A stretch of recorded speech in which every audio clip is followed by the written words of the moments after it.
My name is Forrest, and I'm originally from New Hampshire, 1,000 miles away. I'm a freshman here at the U, and I'm in Carlson.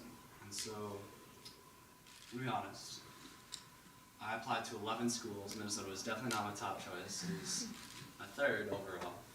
Applied to a different school. Each school was in a different state. One was in Canada. And Minnesota happened to be the cheapest large university in the country, and compared to most large universities by about $7,000 a year. I am saving money coming here compared to my in-state public school, including the plane tickets I have. That being said, I came to college, and at first all the new experiences, new opportunities. I loved it, all the new freedom. And then around October, November, I hit the shift, and I realized I wasn't hanging out with the right people. I wasn't going about college at all how I wanted to, how I should. And I started becoming depressed, and I probably got to one of the lowest lows I've ever gotten to. I went home over winter break and talked to my friends, my family, and it was comforting hearing that I'm not an asshole, but it was comforting hearing that other people had a bad time too.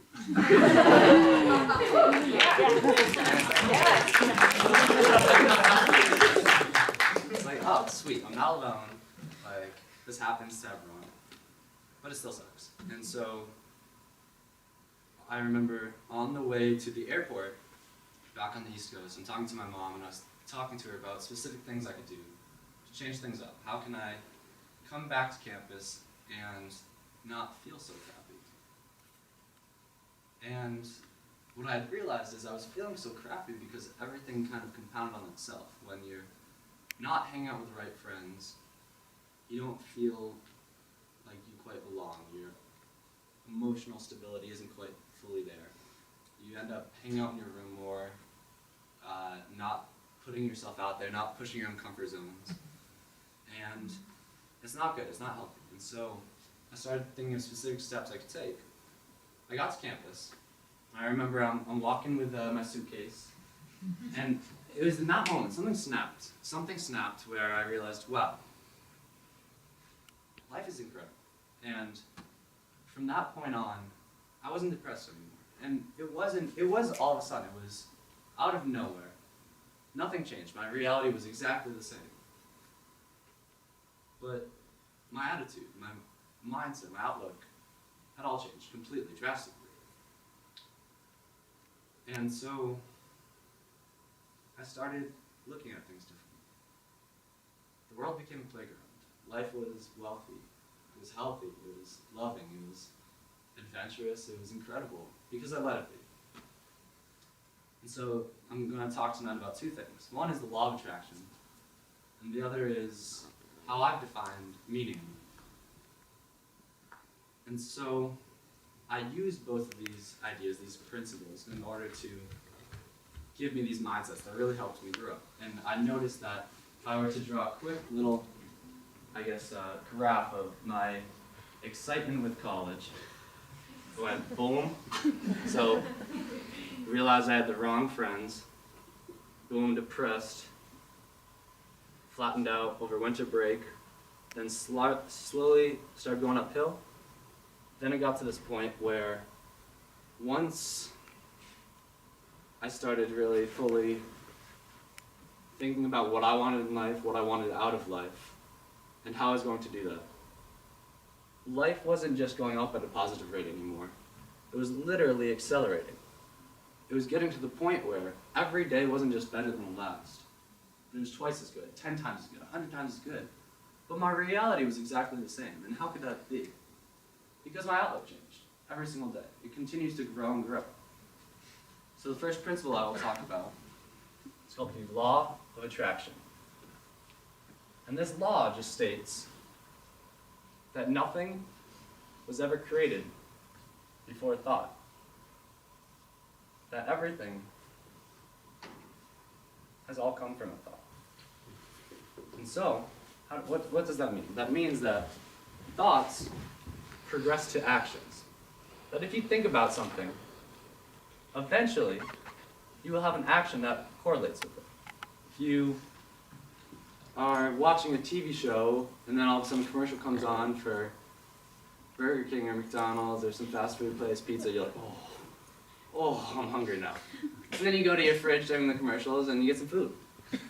Your thought of food that was implanted in your brain by the commercial correlates with the action of getting food. Okay, yeah, that makes sense. So then, what do actions correlate with? Actions correlate with your behaviors. You do something enough, it's going to become a behavior of yours. If you keep going to get food, again and again, like I do a lot, it's going to be a behavior of, oh, wow, I feel like a gluttonous pig sometimes, but I love it. And so, what happens when you keep doing your behaviors again and again? Eventually, it becomes part of who you are. It becomes part of your personality, your values. Deep down, who are you? And this law of attraction, what does it say? It says that this is the flow. It does not go this way. You can't say, here's my personality, here's my values, here's who I am. And then just believe that. You have to show who you are through your thoughts, through your actions. I can't say, I value health, and say that's who I am. I have to think, wow, I value health. And then that will show through my action of not just, oh, I value health, I'm going to take a shower every day and brush my teeth. No, I value health. I'm going to floss, I'm going to exercise, I'm going to eat healthy. You have to go from your thoughts to your personality. It's not the other way around. Okay, so how could I explain this in a better way? I have this quick story, and I have a feather around my neck to explain it. Picture yourself in a university course. Public speaking, 10-0. Okay. And your teacher gives you an easy assignment. Alright, class, today, all I need you to do for the week is go out, can't buy it, but you have to find a feather, and then bring it back on Monday. And it's Monday now, and you're like, thanks, teach, easy enough, sounds good, sweet, sweet. And you're excited because you get a midterm that week, you didn't want to have too much work to do, and you're like, alright, easy enough. And so you don't really think about it much. It's not quite in your thoughts. Tuesday rolls around, and you're still like, yeah, whatever, that super assignment doesn't really matter. Alright, Wednesday comes up, and you had your midterm, and you're stressed from that. So afterwards, you just want to relax, you go out with your friends for the night, and then you come back, go to bed. You've forgotten about the feather completely. Alright, crap, now Thursday comes around, and you remember this assignment, you start thinking about it, and you're like, okay, well, I can't buy it, where am I going to look? So you're like, maybe I'll find one on my pillow. For some reason, there's none to be found. Maybe I'll find one on the sidewalk, up in a tree, like a bird's nest, and you're having trouble. You're like, okay, I still have a few more days, nothing to worry about. Friday comes around, and you're still looking for it, and this time, you're starting to get a little bit worried, so you spend a few hours outside. You're looking around, walking on trails. You are searching for this feather. You're not too worried, but you realize that you're going to find it. It'll pop up. But it doesn't. You spend hours all day, more time than you thought. And you're like, crap, I guess I'll have to go out Saturday. Saturday, you spend 8 hours, almost your whole day outside looking. You're looking on your way to class. Well, you don't have class on Saturday unless you have an online course, but you're looking outside, you're looking inside, you're looking everywhere you can to find this feather. And now you're getting frustrated. Now you're anxious, you're nervous. You don't want to get a 0, because she said if you don't bring it in, you will fail the assignment. And so, you're getting pretty worried, and you don't know what to do. You say, okay, I still have Sunday. I have Sunday. Sunday, you wake up. Now you're almost like pulling your hair out because you're so stressed out.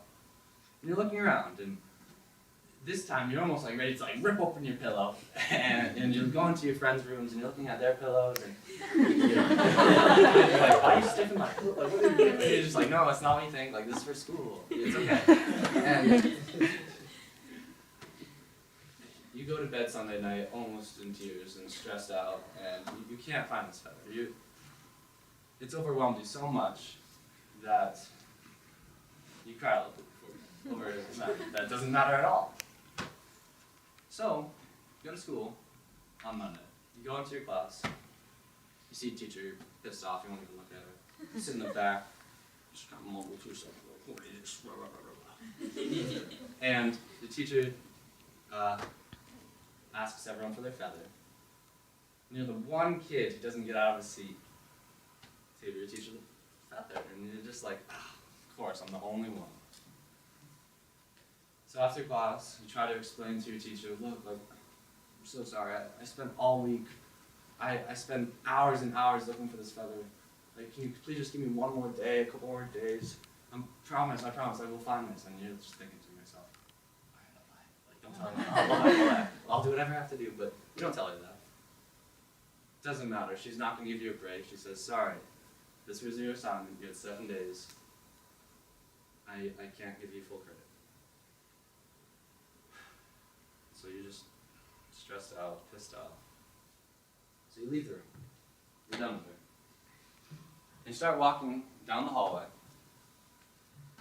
And all of a sudden, as you're in your kind of grumpy mood, something changes. But it's not because of you. It's because you look up, and down the hall, you see this girl or guy staring at you. And they're not just like creepily staring, they're staring and they have a slight smile. And when they see that you're looking, their smile grows. And holy crap, now they're approaching you. And they're getting closer. And you don't know what to do. You're just a little nervous like you were if you're up here. They're getting closer and closer and they're going right at you. And then they approach you. And they approach you and you're like, holy crap, now what do I say? What do I think? What do I do? What do I do? What do I say? It doesn't matter. They're taking control of the conversation. They've led it, and you just follow it. And it's easy. It's natural. You talk for 20 minutes to this stranger. So comfortably. Eventually, you end up, 40 years later, marrying this person and having kids. Crazy story, but in that moment when you first met them, after 4 minutes of talking, all of a sudden, you slam your hand down on the ground and you almost just start crying and you're pissed off and excited and she's like, what's going on? What's going on? He's freaking out. They don't understand what you're doing. And you explain, excuse me, did you purposely put that feather in your ear today? And it's just hanging right above the ear, right in their hair. And they're like, what are you talking about? Oh, this feather? Yeah, I wear it every day. And you're just freaking out. I had this assignment, and you start explaining the whole story. Spend all week looking for a feather, and then of course, right after when it's due, you see it, you find this feather, and you're just like, what the hell? And so 40 years later, you tell everyone the story of how you met, and the whole homework assignment, and the feather. And this story has two ways to look at it. You can either look at it in a, I guess, conventional, and neither is wrong.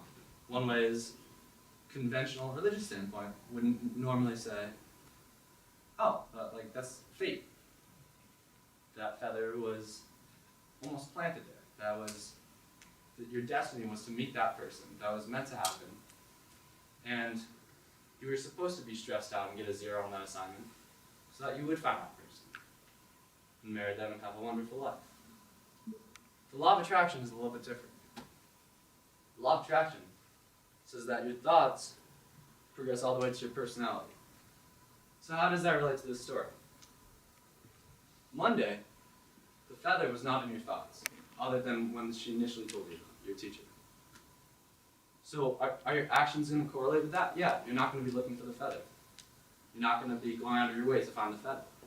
As the week progresses, your actions will correlate as you think about them. Holy crap, now it's Thursday, I need to think about this feather more, and you're stressing out over it, causing you to think about it more. You're going to look for it more. You're going to spend more time looking for this feather. Eventually, you're going to look for it so much, it's going to be part of your behavior that week. Your behavior is going out of your way to complete this assignment. It's stressful. It's nerve-wracking, you're anxious, and then that, for the week, becomes your personality, this nervous, kind of stress-filled person who's thinking about a feather. Don't think about the feather, you're not going to be stressed out. You're not going to be looking for it a bunch. You're not going to be looking for it at all. You do think about the feather, you will look for it. And so the law of attraction doesn't say that that person that you saw with the feather in the ear, that was meant to happen. It says that that opportunity popped into your life because you were thinking about it. People who don't think about feathers would have never bumped into that person. Or even if they had, they wouldn't have made the connection with that feather. When you're walking down the street and there's a feather on the ground, most of you will not notice it because you're not thinking about it. If you have a project focused on feathers, you will think about it. So why is the law of attraction important?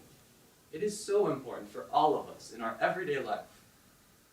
Because what it says is nothing is impossible as long as you believe, as long as you think it is possible. People don't fulfill their full potential because they think they can't. I can't do that, I can't be this, that's not real, that's not possible. Everything is possible if you think about it. Thoughts allow for creation. Thoughts equal creation. Nothing was created before thought. And so, if you think you can do something, even if you can't, you will get much closer to achieving it than if you say, I can never do that. So then there's a second piece to all of this that ties in very well. It's called life. Cheesy, I know. And life is something that I made up for my public speaking course. What is life? Life is whatever you want it to be. In my speech on the meaning of life, I defined what the meaning is. And what I defined it as is, it's whatever you want it to be. It is adventurous. It is awful. It is incredible. It is wealthy. It is healthy. It is poor. It is rich. It is your perception of reality. There are over 7 billion people in the world, all living the same exact reality, with 7 billion different perspectives. It's all how we look at life. And it's not that some people necessarily have better lives than others, but that they let themselves have better lives. They think about it and allow for it to happen. So how can you allow for this to happen? Well, there are some easy principles. And they may not come off as initially easy, but as you do with the comfort zone challenges, you start small. You work your way up. L. L stands for learning moments. Learning moments are huge. Why are they huge? Because it's saying that there is no such thing as failure in life. Failure is not real. You do not make mistakes because you learn from them. You let yourself learn from them. Every time you learn, you're receiving input, insight to how to improve for the future.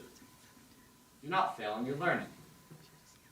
Those who don't succeed in life, those who don't thrive, think, oh wow, I suck, I'm failing, I'm doing awful. You could apply this to right now. I could come up here and make a fool of myself. I could be completely embarrassed, I could mess up, I could pee my pants. But that would be awesome. I would be happy to pee my pants in front of all of you. Because I would be learning. I would be learning how to get over my fear of public speaking. I would be learning how to talk in front of a crowd. I would be getting insight and input as to how to improve for the future. And so it would be easier to talk to strangers or talk to a crowd for the future. Forrest, this is your 2-minute warning. Quickly run through these last ones. I is for ingenious. Ingenious is the same way that, or ingenuity, is what Albert Einstein used. He was curious, he asked questions, he was inquisitive. How can you use that in your life? Well, always be curious. There is this thing called a gap in your knowledge that anytime you come across something where you're like, ooh, I don't know, you can either be frustrated or bored by it, or you can be intrigued and say, wow, I don't know. I want to. Look it up. Look it up because you're increasing your bubble of knowledge. F is for feedback. Feedback is so important. Feedback is incredibly important because it tells you so much. Verbal feedback, nonverbal feedback. I could talk to my friend Adrik over here after and say, hey, how did I do? He would give me verbal feedback. That's making me learn how to improve for the future so my potential grows. I could look at all of you right now. I could look at nonverbal feedback and see how you're responding, and then try to interact differently or the same, or how you interact with others depends so much on feedback and whether you take it or not. Always be receptive to it. E is for endurance. Endurance is so important because it's failing. But it's not failing, it's learning. And it's not just learning, it's learning always, again and again and again. The most successful people in the world fail. They fail over and over, and over and over and over and over again. I think it was Thomas Edison had 100 patents of the light bulb before the light bulb was actually created. He was failing. He failed 100 times in a row. And now he's remembered in thousands of billions. So anytime you would like to increase your potential, increase your meaning, increase the value of your life, think about the law of attraction. Think about learning moments, being a genius through curious questions, and feedback, open, receptive feedback, endurance, persevering, being determined. Thank you. Woo!